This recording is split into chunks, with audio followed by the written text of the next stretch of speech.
What if I told you there's a religion where pirates are considered holy, global warming is caused by their decline, and the creator of the universe is an all-powerful flying spaghetti monster? I know, it sounds like the plot of a rejected sitcom, right? But here's the kicker. This religion is real. Well, real in the sense that it has followers, ceremonies, legal battles, and even a sacred text. It's called the Church of the Flying Spaghetti Monster, or FSM for short. And while it may have started as a joke, it's become a global phenomenon. Pastafarians, as they call themselves, use humor to challenge the boundaries of belief, religious freedom, and what we consider sacred. But how did this all begin? Let's go back to where it all started, Kansas, 2005. Hello and welcome back to the Karma Stories podcast. I'm Rob and I hope you are having a wonderful day today. Today I have another short documentary for you on the Church of the Flying Spaghetti Monster. The Karma Stories podcast is published to all major podcasting platforms, and you can also read along on YouTube under our @Karma Stories podcast handle. If you have a story you'd like to submit to the podcast or a topic you'd like us to cover, send us an email at karmastoriespod@gmail.com. Let's set the scene. It's 2005, MySpace is thriving, YouTube has just launched, and in Kansas, the State Board of Education is debating whether public schools should teach intelligent design alongside evolution in science classes. Intelligent design is essentially creationism with a scientific sounding name. It claims life is so complex that it must have been designed by a higher power. For critics, this wasn't just bad science, it was a dangerous blurring of the line between church and state. And despite protests from scientists, educators, and organizations who insisted that evolution is the foundation of biology, the Kansas School Board voted to allow intelligent design into classrooms. Now, many people responded to this decision with outrage. They wrote op-eds, organized protests, and delivered impassioned speeches. But Bobby Henderson, a physics graduate, had a different idea. He wrote an open letter to the Kansas School Board that was equal parts brilliant satire and sharp critique. In his letter, Henderson proposed that if intelligent design was going to be taught, then public schools should also teach the belief that the universe was created by the flying spaghetti monster. And yes, he meant exactly what it sounds like, a floating deity made of spaghetti and meatballs. Henderson didn't just throw out the idea of a spaghetti god and call it a day. He crafted a detailed argument. According to his letter, the FSM created the universe with its invisible noodly appendages, and its influence explains everything from gravity to life itself. He even scientifically proved that global warming is caused by the decline of pirates, who are considered sacred in FSM theology. Henderson's letter was dripping with sarcasm, but it made a serious point. If we're going to allow one unverifiable belief system in science class, why stop there? Why not teach every belief system, no matter how absurd? And that is when the internet got involved. Blogs, forums, and early social media platforms picked up on Henderson's letter, and it went viral almost overnight. People loved the humor, but also recognized the deeper message about fairness and critical thinking. Within weeks, the flying spaghetti monster wasn't just a joke, it was a movement. Henderson's clever protest didn't just critique the Kansas decision, it sparked a global conversation about science, religion, and the separation of the two. And whether or not anyone actually believed in the FSM, it became clear that this noodly deity wasn't going away anytime soon. So what exactly do Pastafarians, followers of the flying spaghetti monster, actually believe? Well, if you were expecting something traditional, you're about to be disappointed. Or maybe delighted. Pastafarianism takes the structure of religion, adds a heaping portion of satire, and mixes it all together with humor and a touch of absurdity. At the center of it all is the flying spaghetti monster itself, or FSM.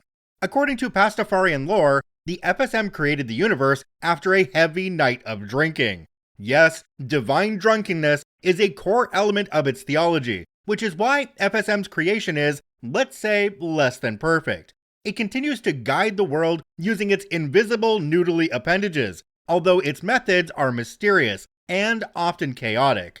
Honestly, it's as good an explanation for life's randomness as anything else. One of the most famous aspects of FSM theology is its reverence for pirates, but not the treasure-hoarding, swashbuckling pirates Hollywood loves to glorify.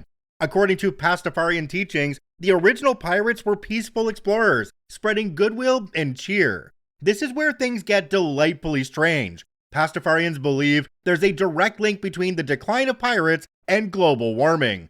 They even have a scientific graph to back it up, showing that as the number of pirates has decreased over time, global temperatures have risen. It's hard data, folks. Correlation equals causation, right? To honor these holy figures, many Pastafarians dress as pirates for ceremonies, protests, and even casual Fridays. Pirate hats, eye patches, and hearty "Arr!" filled speeches are all part of the fun. Of course, no religion is complete without an explanation for the afterlife. Pastafarianism delivers here too, with a vision that's equal parts absurd and hilarious. In Pastafarian heaven, you'll find two key attractions, a beer volcano and a stripper factory. Hell is nearly identical, except the beer is stale and the strippers are, well, less enthusiastic about their work. It's creative, relatable, and probably one of the most uniquely imagined afterlives out there. In 2006, Bobby Henderson published The Gospel of the Flying Spaghetti Monster, which serves as the official holy book of the faith. But unlike most sacred texts, this one is less about divine proclamations and more about clever commentary. One of the highlights of the gospel is the 8 "I'd really rather you didn't," which are basically commandments but phrased as polite suggestions. For example, "I'd really rather you didn't act all holier than thou when describing my noodly goodness. If some people don't believe in me, that's okay. Really, I'm not that vain. I'd really rather you didn't build multi-million-dollar churches when the money could be better spent on ending poverty, curing diseases, and living in peace." These statements are as much about critiquing societal norms as they are about theology. They take the framework of religious rules and flip it on its head with humor and practicality. Imagine if all rules were phrased like this: "I'd really rather you didn't murder people, it's not cool." Pastafarian rituals also embrace this tongue-in-cheek approach. For instance, instead of saying "Amen," prayers are often concluded with "ramen," a nod to both the religious tradition and everyone's favorite budget-friendly noodle dish. Here's the thing about FSM beliefs: they're intentionally ridiculous. Pastafarianism doesn't expect anyone to literally believe in a spaghetti deity or the sanctity of pirates. Instead, its doctrines are designed to make a point. They highlight how easily unverifiable claims can be turned into dogma, and how absurd some religious traditions can appear when viewed from the outside. At the same time, these beliefs have created a genuine sense of community among followers. The humor draws people in, but the deeper commentary about fairness, critical thinking, and questioning authority keeps them engaged. In other words, the FSM might be a joke, but the conversations it inspires are anything but. When the Church of the Flying Spaghetti Monster first went viral, many people saw it as just a clever joke, a one-off satirical response to the Kansas school board controversy. But what happened next was unexpected. The FSM didn't just remain a funny meme or an internet oddity. It evolved into a global movement and a form of activism that challenges authority, highlights hypocrisy, and pushes the boundaries of religious freedom. One of the core principles of Pastafarianism is that all belief systems should be treated equally. If one religion is granted certain privileges, like the right to wear religious symbols in official photos, hold tax-exempt status, or influence public policy, then every belief system should have those same opportunities. And if that sounds absurd when applied to a deity made of spaghetti, well, that's exactly the point. This idea has inspired some of the FSM's most famous legal battles. Take the case of Nico Alm, an Austrian Pastafarian who argued that his religious beliefs required him to wear a colander on his head as a sacred headpiece. When he applied for a driver's license, Austrian authorities pushed back, dismissing his claim as a joke. But Alm didn't back down. After 3 years of legal wrangling, he won. His official government ID now features him proudly sporting a pasta strainer on his head. Imagine being the government official who had to process that photo. "Sir, are you aware your hat has holes in it?" But it doesn't stop there. In New Zealand, Pastafarians have been granted the legal right to officiate weddings. These ceremonies are often pirate-themed, with vows sworn in the name of the flying spaghetti monster. Couples exchange rings, say "Arr," and sometimes even share a spaghetti and meatball cake. These weddings aren't just fun, they're legally recognized, making them a powerful statement about the inclusivity of modern marriage laws. One of the most effective tools in Pastafarian activism is humor. Rather than angrily protesting or launching aggressive campaigns, Pastafarians use satire to highlight inconsistencies in how society treats religion. For example, in 2014, a group of Pastafarians in New York held an event called the Dinner of Enlightenment. Participants dressed as pirates gathered in a public park and shared bowls of spaghetti while discussing the importance of separating church and state. It was part protest, part pasta party, and entirely hilarious. Let's be honest, if someone handed you a plate of spaghetti and started talking about religious equality, you'd at least hear them out, right? This lighthearted approach is one of the FSM's greatest strengths. By using humor instead of outrage, Pastafarians invite people into the conversation rather than alienating them. It's hard to be mad at someone dressed as a pirate handing out free pasta. The FSM has also sparked serious legal debates about what constitutes a real religion. Courts and governments around the world have had to grapple with this question as more Pastafarians assert their rights. In the United States, for example, a Massachusetts man named Lindsay Miller successfully fought for the right to wear a colander as well in his state ID photo in 2015. His argument was straightforward. If other religions are allowed to display their symbols in official documentation, then Pastafarians should have the same right. The case made headlines and further cemented the FSM's role in discussions about religious freedom. Meanwhile, in the Netherlands, a court ruled in 2018 that the FSM was not a religion, but rather a satire. While the decision didn't prevent Pastafarians from practicing their beliefs, it raised broader questions about how societies define and recognize religions. Who gets to decide what's legitimate and what isn't, and what criteria are we even using? These are the kind of questions the FSM forces us to confront. One of the most surprising things about the FSM is how far it spread. What began as a satirical letter in Kansas has grown into an international movement with thousands of followers. From Austria and New Zealand to Canada and beyond, Pastafarianism has inspired people all over the world to question authority, embrace humor, and fight for fairness.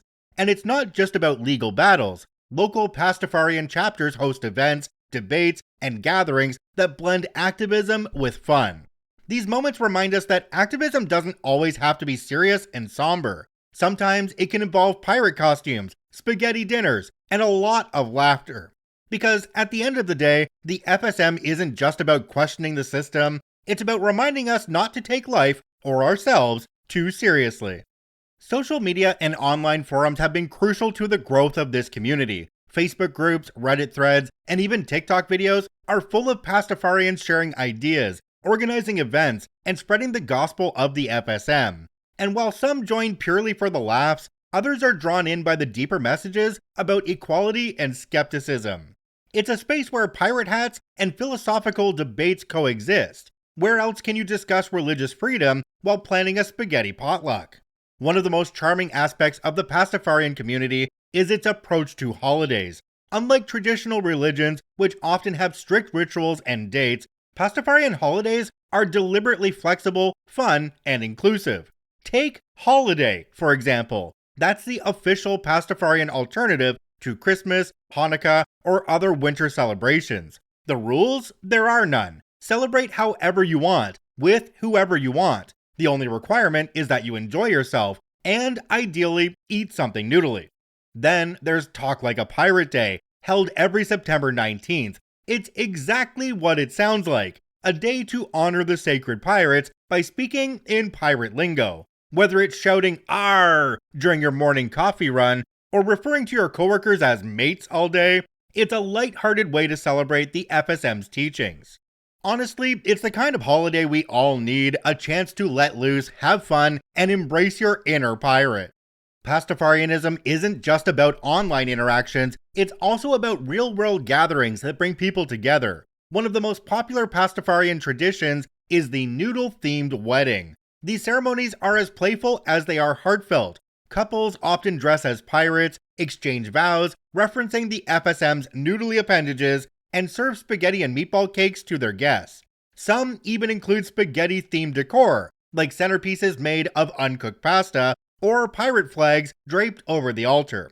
And while the ceremonies are filled with laughter, they're also legally recognized in many places, thanks to Pastafarians' efforts to gain officiant rights in countries like New Zealand.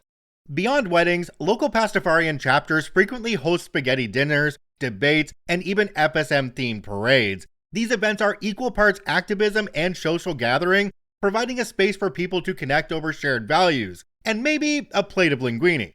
If there's one thing the Pastafarian community excels at, it's creativity. From fan art to cosplay to full-blown musical tributes, followers of the FSM have found countless ways to express their devotion.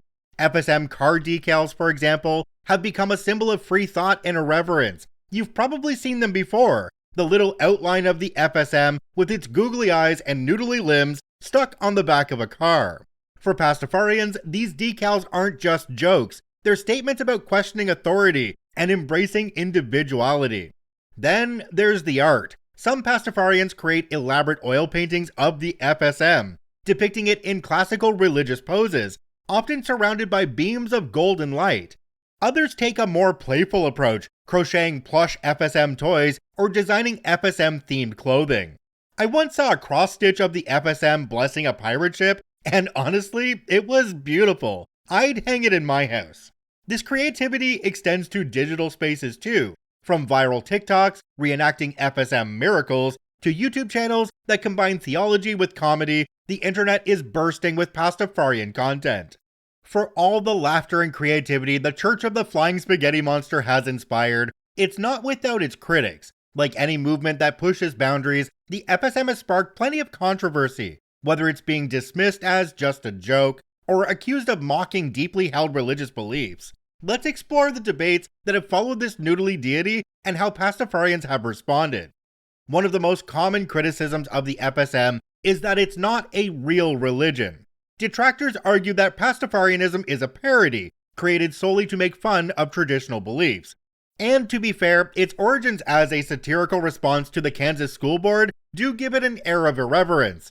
But Pastafarians have a compelling counter-argument. What makes a religion real in the first place? Is it the number of followers, the sincerity of their beliefs, or the length of its history? Pastafarians point out that all religions started somewhere. At one point, they were new ideas, often seen as strange or even laughable by outsiders. So who's to say the FSM is any less valid than any other belief system? For many followers, it's not about literal faith in a spaghetti deity, it's about questioning the systems that elevate certain beliefs above others. It's a clever way of flipping the script, isn't it? By embracing their absurdity, Pastafarians force us to examine the arbitrary rules we use to define what's sacred. Another major criticism of the FSM is that it mocks traditional religions. Many religious groups argue that Pastafarianism trivializes faith, turning something deeply meaningful into a punchline. Pastafarians, however, insist that their movement isn't about tearing down anyone else's beliefs. Instead, it's about challenging the privileges that some religions enjoy in public spaces. For example, if one religion is allowed to influence public policy, hold tax-exempt status, or display its symbols in government offices, why shouldn't every belief system, including Pastafarianism, get the same treatment? This isn't just hypothetical either. In countries like the US, Austria, and New Zealand, Pastafarians have used the FSM to test the boundaries of religious freedom. From colander-wearing driver's license photos to pirate-themed weddings, these cases aren't just amusing, they're pointed critiques of how society decides which beliefs are legitimate. And let's be real, if allowing one person to wear a colander in their ID photo makes you question the entire system, maybe that system wasn't as solid as you thought. One of the most fascinating aspects of the FSM is its duality. On one hand, it's undeniably satirical. The idea of a spaghetti deity with meatball eyes is meant to be absurd. It's what makes it such an effective critique. But on the other hand, the FSM has inspired genuine community, creativity, and even personal meaning for many of its followers.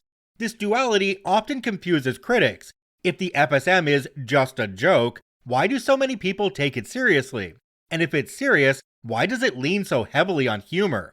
For Pastafarians, the answer is simple. It can be both. The humor is a tool, not the end goal. By wrapping serious ideas in absurdity, the FSM makes it easier to start conversations about fairness, critical thinking, and the separation of church and state.